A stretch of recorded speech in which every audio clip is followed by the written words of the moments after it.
Okay, Belgium have won 2-1 against Denmark in Copenhagen in their second match of the tournament. Obviously, for Denmark, this is highly emotional. Obviously, with what happened to Christian Eriksen on Saturday last week.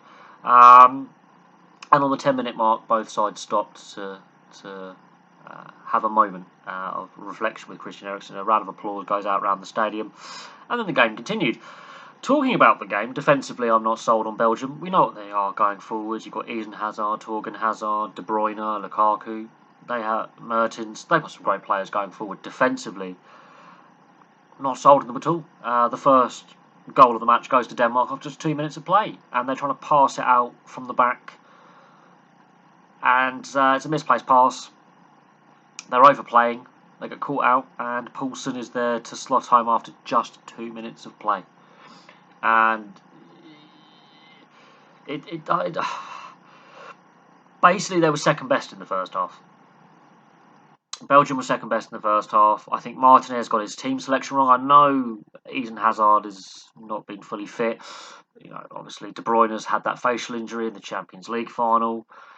But if he'd started with them on the pitch, with that leadership and that quality, maybe this first half doesn't happen. However, he rings the changes in the second half. Second half, De Bruyne's on. Eden Hazard's on. They're ringing the changes. They're bringing these players on that I think should have started the match anyway. And De Bruyne has an instant impact on the game. Creates the first goal, scores the second goal. I mean, Torgan Hazard, he's very similar to his brother in his style of play. Maybe a little bit more aggressive than his brother as well in defence and his defensive duties.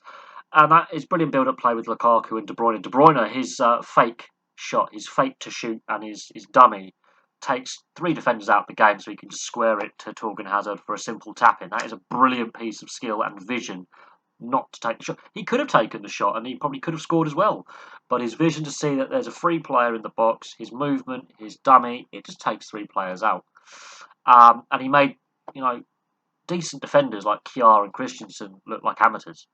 De Bruyne's goal, his own goal, is Lukaku's run. It's a bullocking run. It's a powerful run.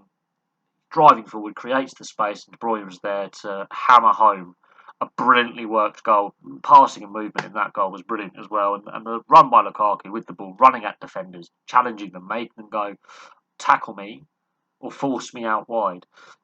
Make the defenders make the decision. That 15-minute spell turns the game. By 70 minutes, Belgium are now in the lead. They're in control. Denmark make the changes, and then while Belgium are still creating the odd opportunity, they are playing a rearguard action, and their defence, with Vertonghen and guiding it around. I'm not sold on that defence. I'm not sold on that defence, and Courtois, while he was decent today, he's got to communicate with his centre backs better. He's got to be more commanding when coming for the ball, because the back four, or the back three, however Belgium set up their defence, they don't look comfortable. And this just shows how poor Russia were in that first game against Belgium, not to score a goal. And take nothing away from Denmark, they really were throwing the kitchen sink at Belgium. They did hold on, and Courtois, did pull off some saves, and they managed to hold on at 2-1. And this is also the first game where the team that's been leading first has been chased down and overtaken and has lost the lead, which is Denmark. And Denmark now have no wins and 1 goal, and they're a -2 on goal difference. So their game against the Russians has increased importance. And Belgium, they're through. It's now about how many changes do they make for the game against Finland, if any. Do they make changes? Do they rest players? But I'm not sold on that defence. And Finland against Russia yesterday did pose the Russians problems in the air with a high press.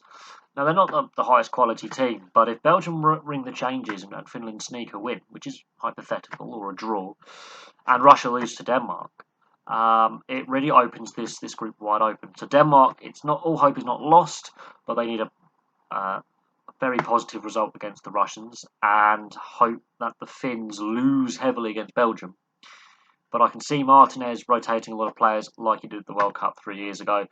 That defence, though, if that's their best defensive lineup, I dread to think their defensive depth further down the charts. So we'll see what lineup they have in the final group game, but that was not an outstanding performance by Belgium. They got the job done with De Bruyne and how he turned the game, and Lukaku linking up, and Torgan Hazard. Eden Hazard didn't have a big part to play when he was on. He's still not looking himself. So we'll see what happens, but Belgium are through to the next round, the second team to qualify. Let's see what the rest of the group stages play out like. Very interesting. Thank you very much for watching, and of course we'll have some more videos for you very, very soon.